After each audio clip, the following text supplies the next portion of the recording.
In just 8 weeks, I lost 8 kilograms while training for a marathon. And this wasn't about aesthetics, but rather performance. And in this video, I'm going to show you exactly how I did it.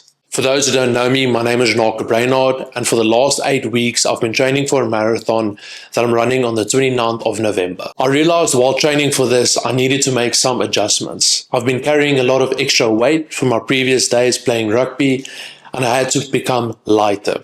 I realized I can't perform at my best while being as heavy as I was. And with this in mind, I started to lose a lot of weight and really fast. I was just under 100 about 8 weeks ago, and I lost about 8 kgs in 8 weeks. This wasn't about aesthetics, but rather me performing at the best of my capabilities. And in order to do so, I had to lose weight to become faster, fitter, and stronger. The first step of this weight loss journey, I can't even believe that I'm speaking about this because I don't see myself as someone being overweight. But the first step in this journey was identifying your why. Once you have your why and your goal in mind, you can reverse engineer it backwards and you can see what you need to do. What do you need to do to achieve that goal? What is your why? My why in this case was I wanted to run a marathon to the best of my capabilities. And to do so and to increase my performance, I had to be lighter. So it became easier. I identified what I needed to do and I reverse engineered to see what are the next steps that I need to take to do so. In my case, it was simple. In order for me to run faster, I needed to become lighter. Once I realized that, it made it easy not to negotiate with myself. I knew exactly what needed to be done, and it was me, my training, my schedule, and my dieting. That's why it's so important to identify your why. Once you have that in mind and you can clearly state why you're doing it, it becomes easier to execute. Okay, so the first step's done. I identified my why. The second step was training. So I built out the training program for me, tailored to my needs and my expectations. Essentially what I do is I run 6 days of the week and I try and do 4 strength sessions a week. That's quite a lot of exercise, and I would not recommend this to anyone beginning straight away. Remember, I was an athlete prior to this, so I was used to hammering my body, going through a lot of sessions. So 6 days of running, that's quite a lot of training, and with that 4 days of strength training. That being said, this makes it a lot easier for me to lose weight quickly, which can be a negative and also very dangerous. I mentioned that because people will throw themselves in the deep end, and yes, I believe there's a place and a time for that. You need to realize training that much, you need to refuel your body correctly. But with anything, and you guys know I believe so much in movement, the more I trained, the better I felt. The results came quicker, yes, in terms of my performance. Because I'm lighter, I can run a bit faster, but getting through the sessions became easier and easier, getting into a rhythm. Today I'm not going to speak about creating that rhythm, the habits, and the mental side of things, but sticking to a training schedule helped me tremendously to build the foundational blocks. Firstly, to increase performance, but also then losing weight. With training, I truly believe that you have to have a strong mindset. If you really want something, you'll do it. You'll find the time. You'll make the time. Whether that's 3 o'clock in the morning or 6 p.m. at night. If it's important to you, you will make the time. The third step would be calculating my macros and my calories. Ideally, calculating my TDEE, which stands for Total Daily Energy Expenditure, which is the energy your body needs and burns throughout the day in order for you to function. This TDE factors in your age, gender, height, weight, and activity level. I'll show you on the screen how do you actually do the calculation for this. So essentially this is quite easy. It's calories in, calories out. Are you maintaining your body weight by being in a maintenance phase, or are you in a deficit, meaning are you eating less calories, less food than you consume and energy you burn so that you lose weight? In my case, yes, I wanted to lose weight quite fast for performance purposes, but like I said, I would not recommend this if you have this many training sessions throughout the week. Because I'm doing so many sessions, it was easier for me to feel full in the sense of I'm eating a lot because I'm training quite a lot. That's 6 sessions plus 4 strength sessions equals to a lot of food essentially. The fourth step I would say is results and adjustments. I say results because the first few weeks you're going to be like a hawk on the scale. You're going to see, am I losing weight? Is this happening? Am I doing something right? And yes, I believe it's an important factor to it, but I don't believe it's something that you have to focus on 24/7. A scale might say one, but what's actually going on in your body is something else. There were weeks where the scale said I lost 4 kgs in about 3 weeks, and then I picked up a kg along the way. This just happens. This is human nature. This is your body responding to training, eating food. The 1 week, a lot of glycogen in my body because I